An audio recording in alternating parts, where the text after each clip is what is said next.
Welcome to Stories of Slavery. I'm confident that Lydia Moore's 1862 story from Georgia will leave a deep impression on your heart. Take a moment to settle in, find some quiet, and give your full attention to what follows. Before we go any further, please subscribe to the channel and let us know in the comments which city is your listening post today. Your support and engagement truly help preserve these important narratives. Now, let's start. The year was 1862, and Georgia had been caught in the grip of war for over a year when a realization dawned on Lydia Moore. Her small hands, she understood, were capable of creating wonders, yet her circumstances would forever prevent her from owning them. At just 10 years old, she went barefoot, her thin frame swimming in a dress stitched from flour sacks. Her fingers had grown rough and calloused from dragging a cotton sack through the fields for as long as she could remember. Already, her back was beginning to curve permanently, a physical mark of the life forced upon her. Her young eyes held a depth of sorrow that no child should ever have to carry. The Magnolia Creek plantation was nestled within the isolated red clay hills of central Georgia, positioned far enough from the main conflict zones that the brutal rhythms of daily existence persisted largely unchanged, even as cannon fire echoed in the distance. For 3 generations, the Vance family had held this land, accumulating it through shrewd marriages and merciless business dealings that saw them amass both acreage and enslaved people in equal numbers. The previous winter had claimed Master Harold Vance, leaving his widow Eleanor and their grown son Marcus to inherit the estate. Marcus, however, had quickly joined the Confederate cavalry, riding off to defend the Southern cause and leaving his mother to oversee 300 acres and 47 enslaved individuals, assisted only by an aging overseer and her own steely resolve. Eleanor Vance, at 42, had become a woman hardened by a lifetime of letdowns, disappointments that had soared into a bitter vinegar that tainted every interaction. People said she had once been attractive, but years beneath the Georgia sun, coupled with dreams left unfulfilled, had carved her features into something severe and merciless. In her younger days, she had imagined herself an artist, taking lessons from a traveling portrait painter, passing through Savannah, filling sketchbooks with technically adequate yet uninspired renderings of flowers, buildings, and occasionally stiff portraits.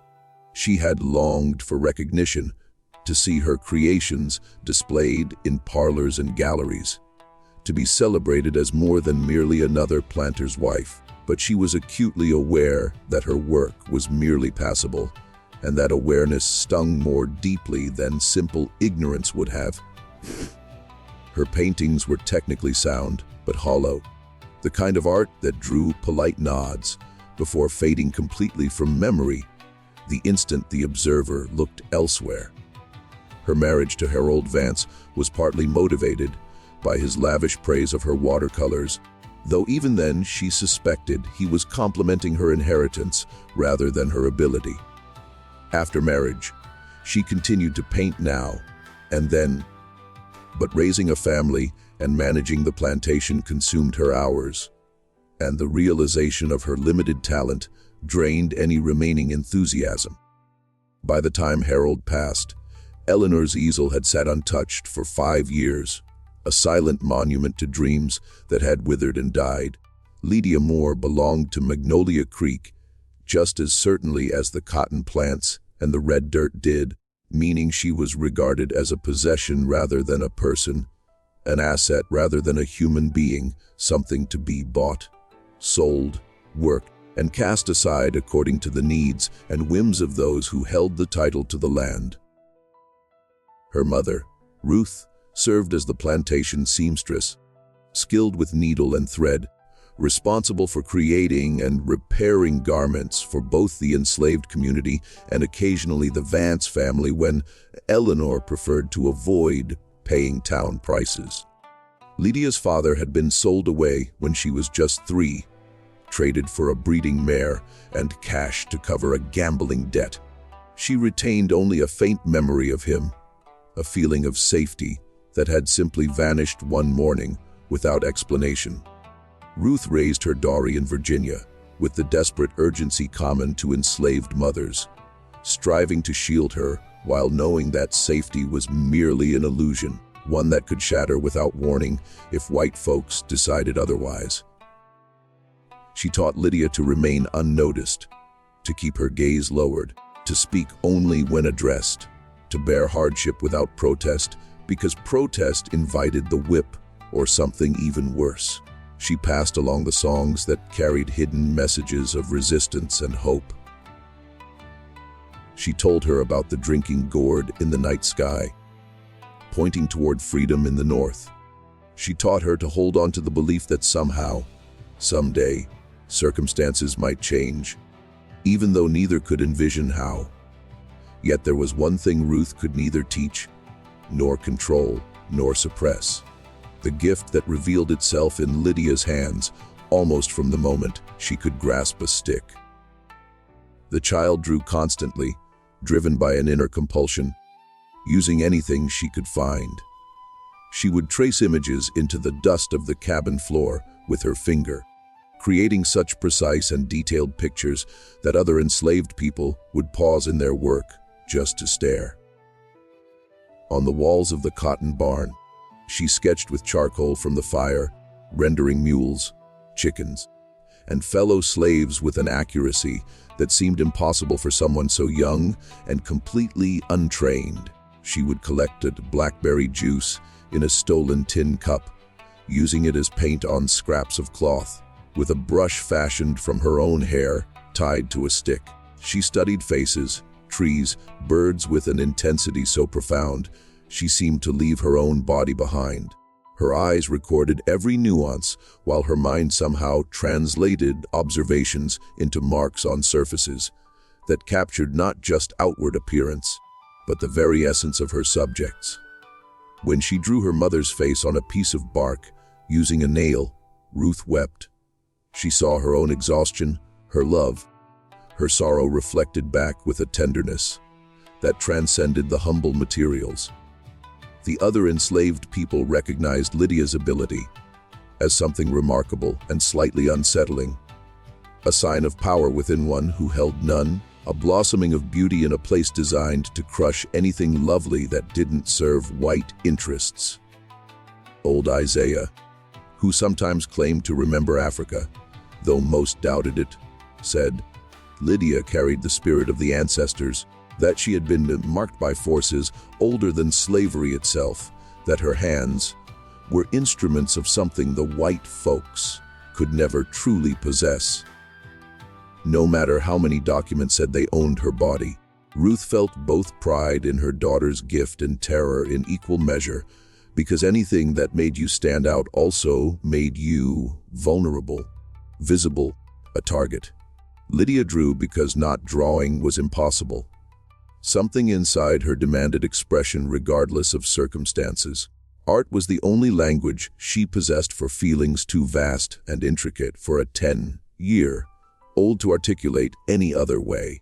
She drew the cotton fields, but gave the plants screaming faces. She drew the plantation house as a beautiful monster, all graceful columns and predatory lines. She drew her own hands wrapped in chains that couldn't be seen. She drew freedom as a bird flying toward a sun she had glimpsed only in dreams. For months, Lydia's creations remained within the enslaved quarters, hidden from white eyes.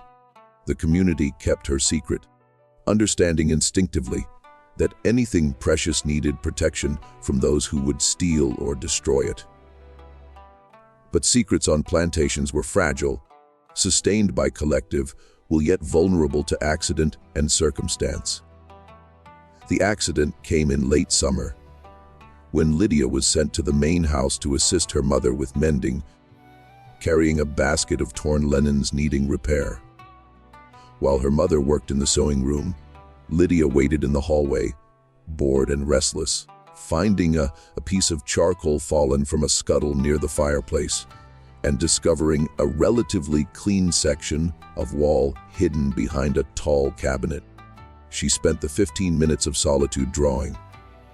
She drew without conscious thought, her hands moving automatically, creating the image of a dead bird she had seen that morning lying beneath the magnolia tree. A small brown sparrow, with wings spread and eyes empty. Beautiful and terrible in its absolute stillness.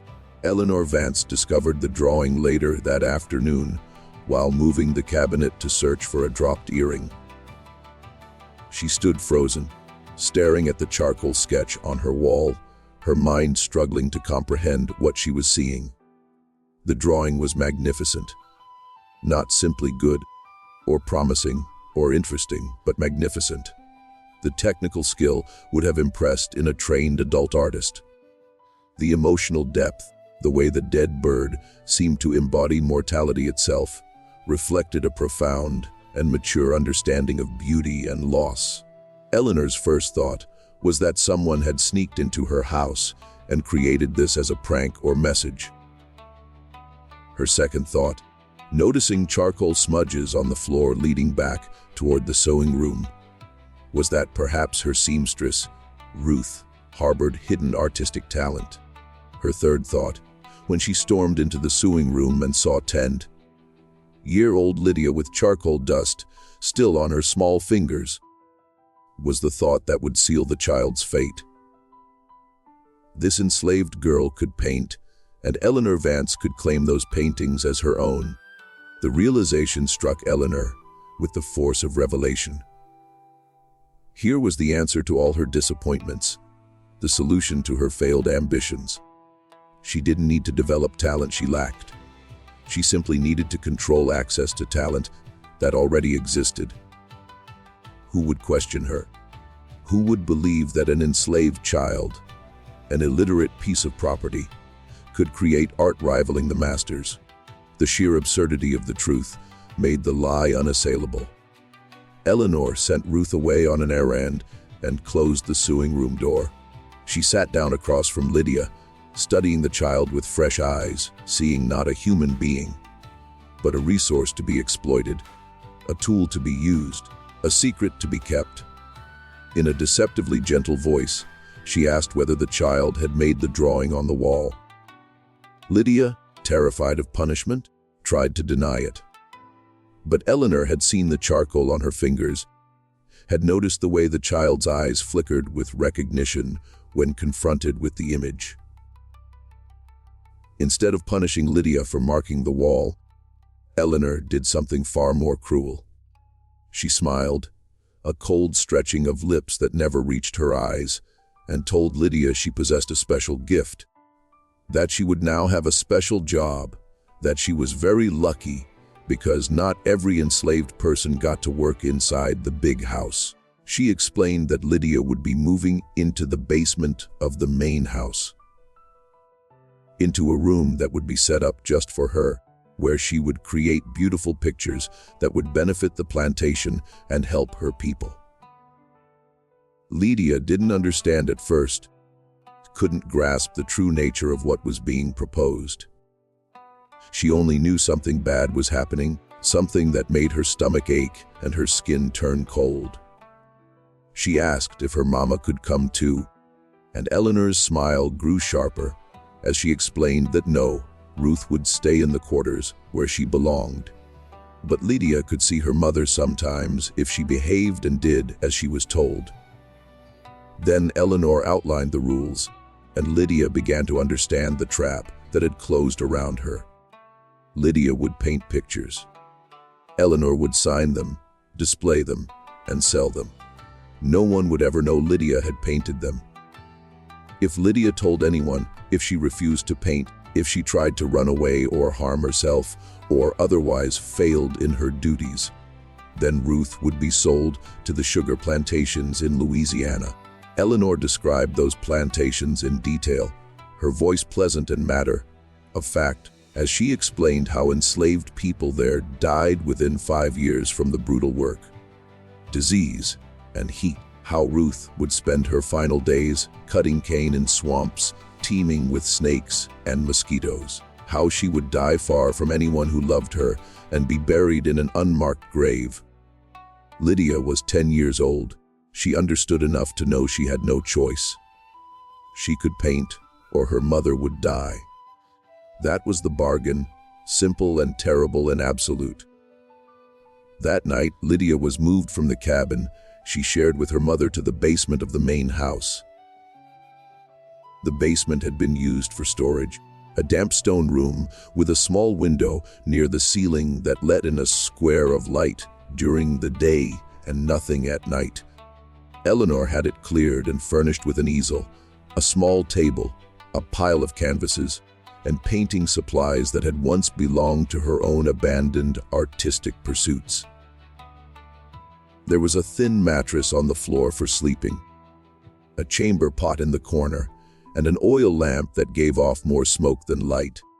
There was also a chain attached to a bolt in the wall that could be locked around Lydia's ankle. Eleanor explained that the chain was necessary to ensure Lydia didn't wander around the house at night and disturb anyone. She said it almost apologetically, as if this were a minor inconvenience, rather than the literal shackling of a child.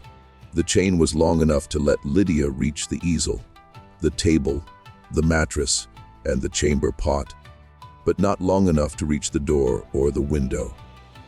Long enough to work, not long enough to escape. That first night alone in the basement, Lydia cried until no tears remained, until her body was empty of everything except fear and grief. She thought about her mother, about the small, crowded cabin filled with love, about the songs and stories and embraces that had made even slavery bearable. She thought about the other children she had played with, about the communal meals and whispered conversations and the network of care that existed in the quarters, despite everything designed to break it. Now she was alone, truly and completely alone in a way she had never experienced before. The basement was cold despite the Georgia heat, the stone walls seeming to absorb warmth rather than hold it. The darkness, when Eleanor finally took the lamp away, was absolute, thick and suffocating, full of sounds Lydia couldn't identify. She lay on the thin mattress and felt the weight of the chain on her ankle, and understood that her life had ended, even though she was still breathing. The next morning, Eleanor returned with breakfast, a bowl of thin gruel and a piece of bread, better food than Lydia usually received, but still barely adequate. She also brought a book of paintings, reproductions of famous European works, and laid it open on the table.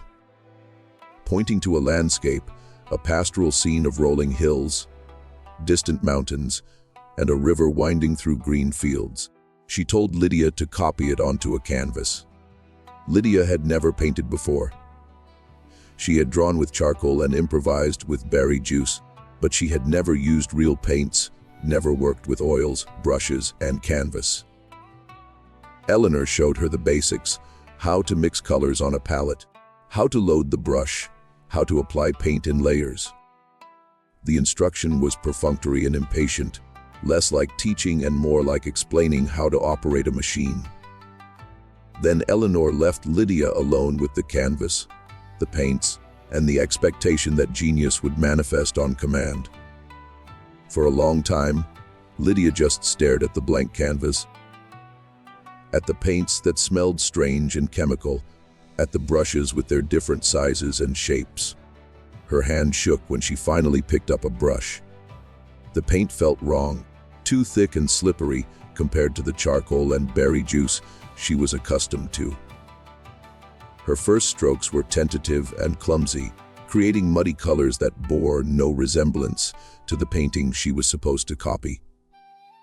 But Lydia had the gift, and the gift didn't care about circumstances or materials or the broken heart of the vessel that contained it. Within an hour, her hands found their rhythm. Within 2 hours, she had begun to understand how oils behaved differently from her improvised mediums, yet followed similar principles. Within 3 hours, the landscape was taking shape on the canvas, And it was becoming clear that Lydia could not only copy the painting Eleanor had shown her, but could improve upon it, adding depth and emotion that the original lacked. By evening, when Eleanor returned, the painting was finished.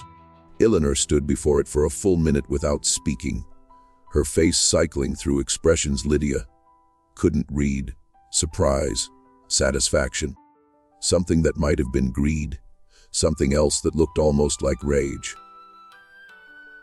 Finally, she told Lydia that the work was acceptable, that tomorrow she would begin a portrait, that Lydia should eat her dinner and sleep, because there would be more work ahead.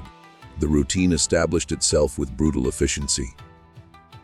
Every morning, Eleanor brought food and gave Lydia her assignment: a landscape to copy, a portrait to paint from a photograph, a still life composition.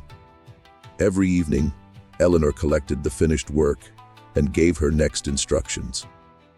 Days blurred together, distinguished only by which painting Lydia was working on, which colors she was mixing, which techniques she was teaching herself through trial and error.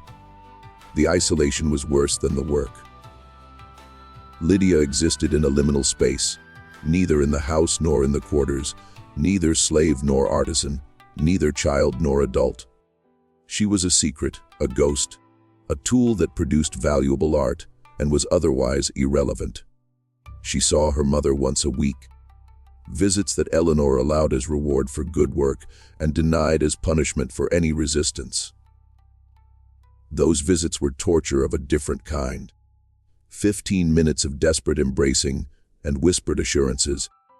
Ruth trying to pretend everything would be all right while her eyes showed she knew it wouldn't. Lydia trying to be brave while her soul screamed for rescue that would never come. The basement became Lydia's entire world. She learned its dimensions by heart. Every crack in the stone walls, every variation in the damp smell, every position where the small window let in the most light. She learned to paint by lamplight. When Eleanor demanded work done quickly, learned to ignore the headaches from the oil fumes and the smoke. Learned to function on inadequate food and inadequate sleep, and the complete absence of anything resembling joy. She painted landscapes that would never be her landscape, mountains she would never climb, oceans she would never see. She painted portraits of white people from photographs Eleanor brought. Wealthy planters and their wives and children, people who smiled into the camera with the confidence of those who had never doubted their right to exist. Lydia captured their likenesses with precision, but couldn't help adding something to their eyes. A hint of cruelty in the men, a shadow of complicity in the women, a disturbing emptiness in the children. Eleanor never seemed to notice these subtle rebellions, or if she did, she didn't care because the technical quality was so high that any emotional ambiguity could be dismissed as artistic interpretation. After 3 months, Eleanor began showing Lydia's work to select visitors, claiming the paintings as her own creation. She told elaborate stories about her artistic awakening after her husband's death, about how grief had unlocked something in her creative spirit, about how she painted in frenzies of inspiration that left her exhausted but fulfilled. The visitors believed her because they had no reason not to, because the paintings existed and Eleanor possessed them. And the alternative explanation was unthinkable. A Charleston art dealer saw one of the landscapes and offered to show Eleanor's work in his gallery. Eleanor accepted, and within weeks, paintings that Lydia had created in a basement prison were being sold to wealthy Confederates for prices that made Eleanor's eyes gleam with satisfaction. The money-funded uniforms and supplies for Confederate soldiers supported the very system that kept Lydia in chains, transformed her gift into fuel for the machinery of her own oppression. Eleanor became more demanding. She wanted more paintings, faster production, higher quality. She brought Lydia increasingly complex assignments, testing the limits of her abilities. She also became paranoid about the secret being discovered, about Lydia somehow communicating the truth to someone who might believe it. The visits with Ruth became less frequent, then stopped altogether. Eleanor said Ruth had been reassigned to fieldwork, that she was too busy to visit, but Lydia suspected Eleanor was simply cutting off her last remaining connection to humanity. The isolation deepened into something beyond loneliness. Lydia began to feel herself disappearing, her sense of self eroding under the relentless pressure of being nothing but hands that painted, nothing but a tool that created art for others to claim. She stopped dreaming at night, or if she dreamed, she didn't remember. She stopped thinking about escape or rescue or any future beyond the next painting.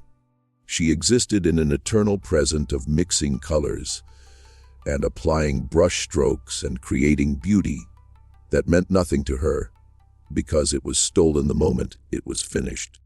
6 months into her imprisonment, as winter settled over Georgia and the basement grew so cold that Lydia's fingers sometimes went numb while she painted, Eleanor made a new demand that crossed a line Lydia hadn't known still existed. She brought a description and rough sketches of a scene she wanted painted. Enslaved people working in a cotton field, but happy about it, smiling, singing content in their bondage. The kind of propaganda painting that justified slavery by portraying it as a benevolent institution where Negroes were protected and provided for, and naturally suited to their station.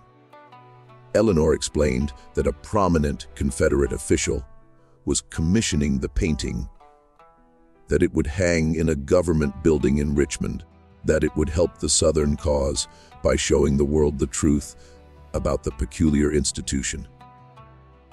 She said the word truth without irony, without any acknowledgement that she was demanding Lydia use her gift to create a lie, to betray her people, to paint chains as if they were flower garlands.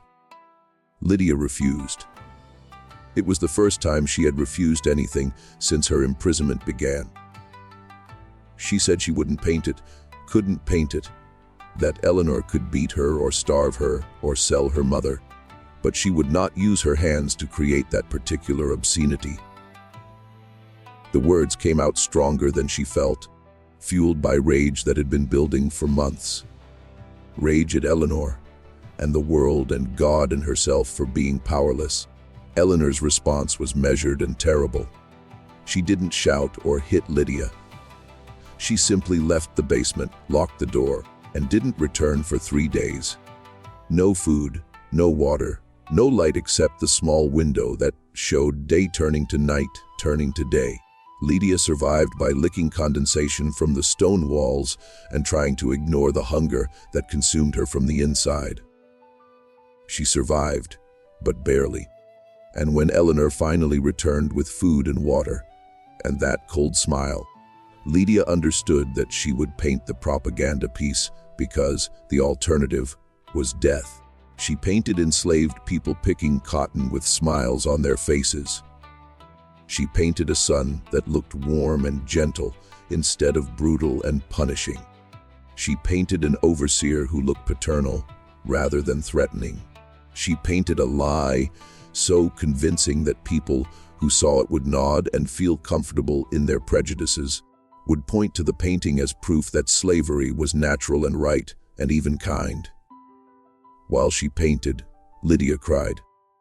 The tears fell onto her palette and mixed with the colors, diluting them, and she had to keep adding more paint to compensate. She cried and painted, creating a masterpiece of propaganda that would outlive her and carry its poison into the future.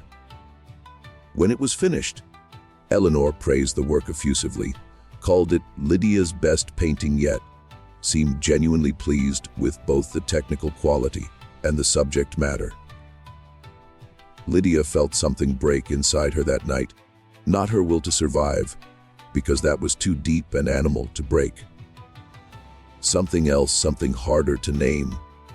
Her sense that she was still human, maybe still someone rather than something. She lay on her thin mattress and stared at the darkness and felt herself becoming hollow, felt her spirit being excavated by forces she couldn't fight, felt the gift that had once been joy becoming an instrument of torture. The winter deepened and Lydia's health declined. The damp cold of the basement, the inadequate food, the toxic fumes from the oil paints, the absolute lack of sunlight and fresh air. All of it accumulated in her small body like poison.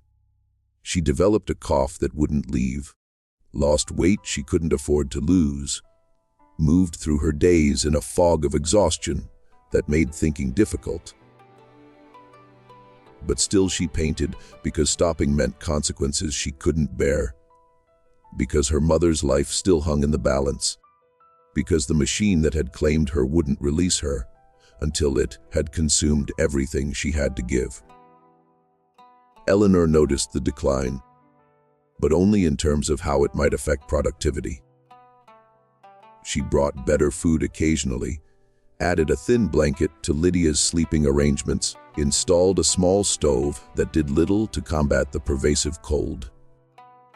These improvements were purely practical, investments in maintaining a valuable tool, containing no trace of compassion or recognition of Lydia's humanity.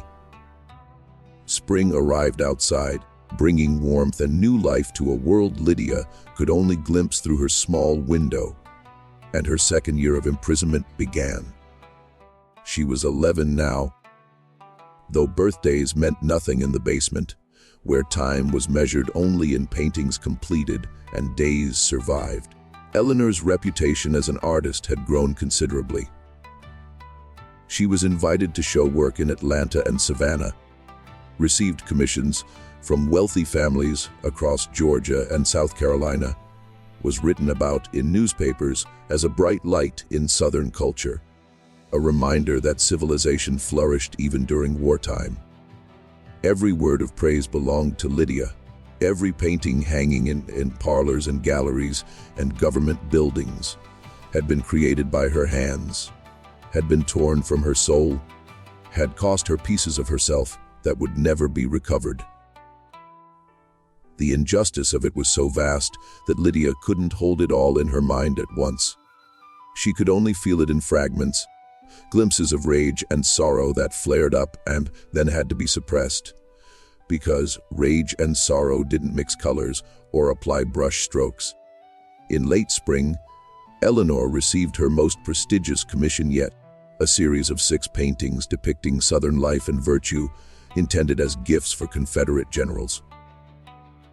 The paintings would be large, complex, ambitious. Eleanor was excited in a way Lydia had never seen before, already planning how the commission would cement her reputation, how she would be remembered as one of the great artists of the Confederacy. She explained the requirements to Lydia in detail. 2 landscapes showing the beauty of Southern land, 2 portraits of idealized Southern families, and 2 genre paintings showing daily life on plantations. The same propaganda as before, but more sophisticated, more subtle, designed to appeal to educated tastes. Eleanor brought reference materials, photographs, sketches, descriptions, and gave Lydia a deadline of 3 months to complete all 6 works. It was too much, even for someone with Lydia's gift. 6 major paintings in 3 months would have been challenging under ideal circumstances. In the basement, working with inadequate light and declining health, it was nearly impossible. But impossible didn't matter because refusal meant consequences that Lydia had learned not to risk. So she began the work, painting for 12 and 14 hours a day, falling asleep at the easel, sometimes waking with brush marks on her face and stiffness in every muscle. The paintings emerged slowly, each one taking pieces of Lydia that she didn't have to spare. She painted plantation houses that looked like palaces instead of prisons. She painted white children playing, while enslaved children watched from the background, smiling as if they enjoyed their exclusion. She painted masters and mistresses who looked wise and benevolent. She painted a world that had never existed, except in the fantasies of people who needed to believe their cruelty was kindness. And with each painting, Lydia disappeared a little more. The cough that had troubled her through winter became constant, racking her small frame, sometimes bringing up blood. Her hands developed tremors that made fine detail work difficult. Her eyes, strained from years of close work in poor light, began to blur and ache. She was dying slowly, but certainly, consumed by the gift that Eleanor was harvesting like cotton from a field. 2 months into the commission, Lydia began working on the final painting, a landscape that was supposed to show a cotton field at sunset, all golden light and pastoral beauty. Eleanor had provided extensive notes about what she wanted, the composition, the lighting, the mood. But when Lydia looked at the blank canvas, something shifted inside her. A spark of rebellion, a flash of the self she had been before the basement, a refusal to completely disappear without leaving some mark of truth. She painted the landscape as Eleanor had specified, creating the sunset and the cotton field and the distant trees. But in the foreground shadows, where casual viewers might not look closely, where the painting would only reveal itself to those who truly examined it, Lydia painted herself.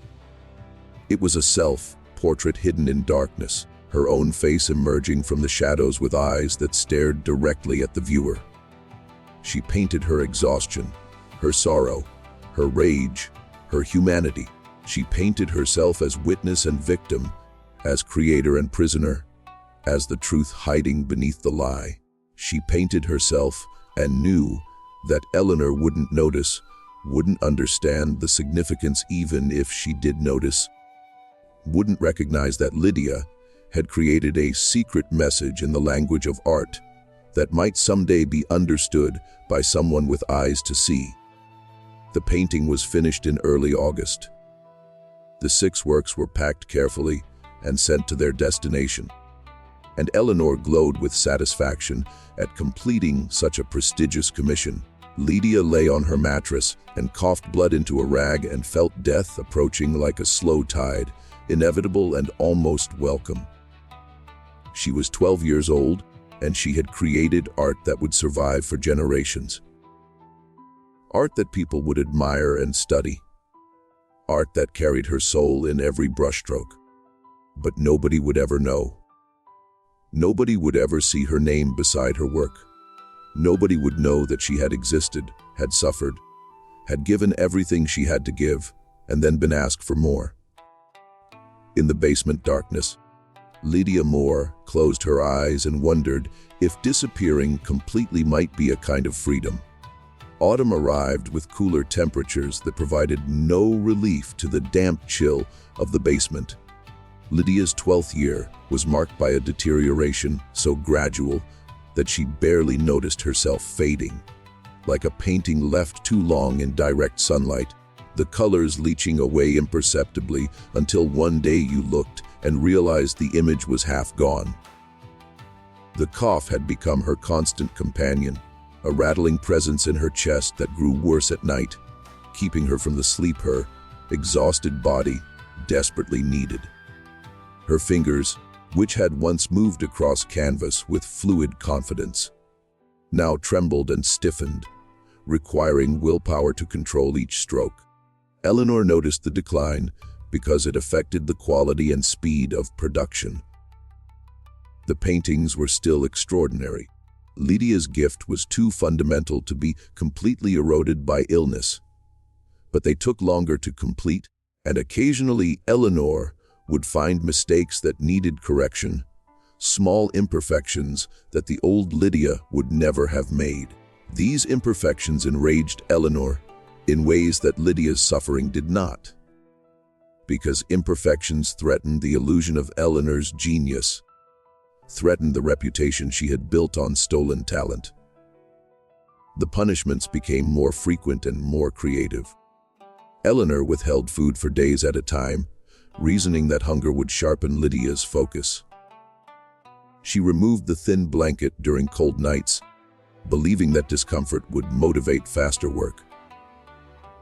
She installed a bell in the basement that she would ring at random hours, disrupting what little sleep Lydia managed to get, keeping her in a state of constant exhaustion that made resistance impossible and obedience automatic.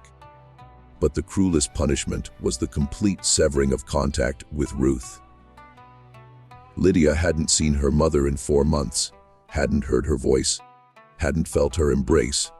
Eleanor claimed Ruth was still on the plantation, still alive and well, still safe as long as Lydia continued producing paintings. But Lydia had no way to verify these claims. For all she knew, her mother had already been sold or had died or had simply given up and let grief consume her. The uncertainty was its own form of torture, a constant anxiety that gnawed at Lydia's mind while her body weakened. In late September, Eleanor received a letter from a prominent collector in Savannah who had purchased 3 of Eleanor's paintings and wanted to commission a major work, a large-scale historical painting depicting the founding of Georgia, complete with multiple figures and elaborate detail. The commission came with a substantial payment and the promise of prominent display in a new museum being established to celebrate Confederate history and Southern heritage. Eleanor accepted immediately, seeing the commission as the pinnacle of her fraudulent career, the work that would cement her legacy as one of the South's great artists. She brought the commission details to Lydia with barely contained excitement, laying out sketches and descriptions and historical references across the worktable.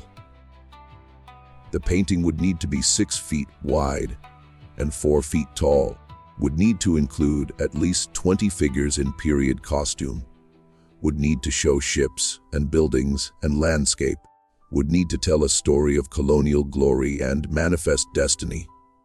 It was the most ambitious project Eleanor had ever demanded, and she gave Lydia 4 months to complete it.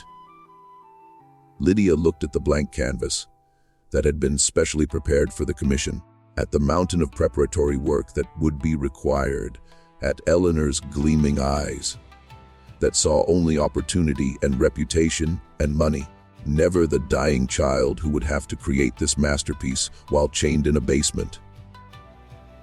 Something inside Lydia, some last reserve of will that had sustained her through 2.5 years of imprisonment, simply gave up. She told Eleanor she couldn't do it, that she was too sick, that her hands didn't work right anymore, that the painting was beyond her capacity. Eleanor's face transformed from excitement to fury in an instant. She grabbed Lydia's chin with one hand, her fingers digging painfully into the child's hollow cheeks, forcing Lydia to meet her eyes. She said that Lydia would complete the painting because the alternative was unthinkable, because Ruth's life still hung in the balance, because Lydia existed for no purpose except to create art that Eleanor could claim. She said that if Lydia failed, if she refused, if she died before completing the commission, then Eleanor would make sure Ruth suffered for her daughter's defiance, would make sure the punishment was creative and prolonged and absolutely devastating. The threat worked because it always worked, because Eleanor had identified the one leverage that could control Lydia, no matter how broken she became. Lydia nodded her submission, and Eleanor released her chin, leaving fingerprint bruises that would fade long before the emotional damage did. Eleanor left the basement in a swirl of skirts and satisfaction, and Lydia turned to face the enormous blank canvas that would consume the last of her strength and probably her life. She began the preparatory work the next day, creating detailed sketches that mapped out the composition, determined the placement of figures, established the perspective and lighting. Even in her weakened state, even with trembling hands and blurred vision, Lydia's fundamental understanding of art remained intact. She knew instinctively how to balance the composition, how to guide the viewer's eye, how to create depth and movement and narrative within a static image. The gift that had been her curse was still there, still functioning, still producing miracles even as the vessel that contained it crumbled. The actual painting began in early October and quickly became a form of prolonged die-in. Lydia worked from dawn until her lamp ran out of oil each night, standing at the easel until her legs gave out and she had to work sitting down, mixing colors until her fingers bled from the cold and the chemicals, applying paint with brushes that grew heavier with each passing day. The historical scene took shape slowly. Ships arriving in harbor, colonists establishing their settlement, Native Americans watching from the tree line, all of it rendered with meticulous attention to period detail and historical accuracy. Eleanor had provided extensive research materials, but Lydia added her own touches, small elements that transformed the painting from mere illustration into something more complex and troubling. The colonists' faces showed determination, but also greed. Hunger for land and power barely concealed beneath civilized veneers. The Native Americans' expressions held knowledge of what was coming, a prescient sorrow that made their static poses dynamic with unspoken tragedy. The sky Lydia painted was beautiful but ominous, suggesting that the founding moment being celebrated contained the seeds of future violence and injustice. None of these subtleties were conscious choices. Lydia was too exhausted for conscious artistry. She simply painted what her hands knew to paint, what her gift demanded. And the truth bled through despite Eleanor's specifications, and despite the propaganda purpose the painting was meant to serve.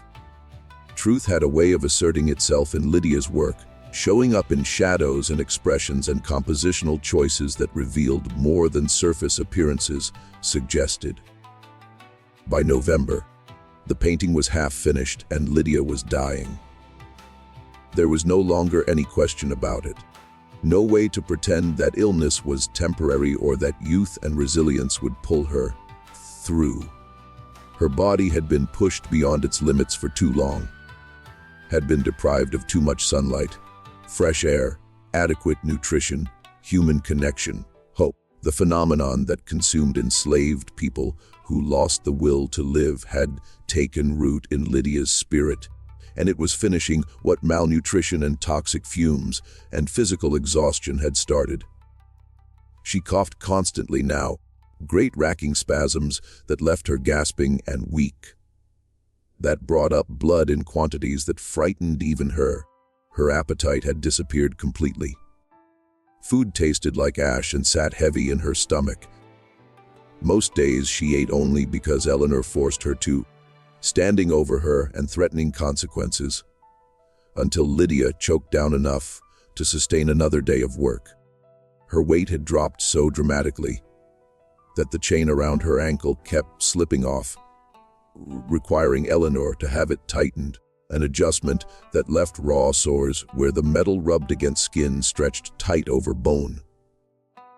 Her vision was failing too, not just from the strain of close work in poor light, but from some deeper deterioration that made the world appear increasingly dim and blurred.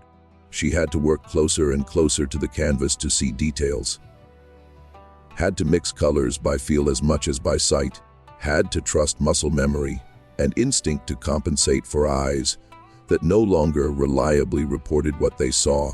Some days the basement seemed to darken around her, even though the lamp burned steadily, as if her consciousness itself was flickering and fading, preparing for extinction. Eleanor saw all of this and cared only to the extent that it threatened the commission's completion. She brought a doctor to examine Lydia once, a nervous man who took one look at the chained child in the basement and clearly wanted no part of whatever moral compromise he was being asked to participate in. He listened to Lydia's chest, looked at her eyes, checked her pulse, and told Eleanor with obvious discomfort that the girl was severely ill, that she needed rest and proper food and fresh air and sunlight. That without significant changes to her circumstances, she would likely die within months. Eleanor dismissed the doctor's concerns with practiced ease. She said the girl was prone to exaggeration, that she was being well cared for, that surely there was medicine that could address the immediate symptoms without requiring dramatic lifestyle changes. The doctor prescribed tonics and cough suppressants, accepted his payment, and left with visible relief, choosing to believe Eleanor's reassurances rather than confront the obvious truth of what was happening in that basement. It was easier that way. It always was. The tonics did nothing. Lydia continued to deteriorate, and the painting continued to grow. The two processes inversely related as the canvas filled with life and color and historical pageantry. The artist creating it emptied out, becoming a shell, a ghost, a fading presence barely tethered to existence. By early December, Lydia was working in a haze of fever and delirium, no longer entirely certain what was real and what was hallucination. Sometimes she saw her mother standing in the corner of the basement, smiling and singing the old songs. Sometimes she saw Shadow, the wolf from William Robinson's story that she had heard whispered in the quarters years ago. A ghost animal keeping vigil over another,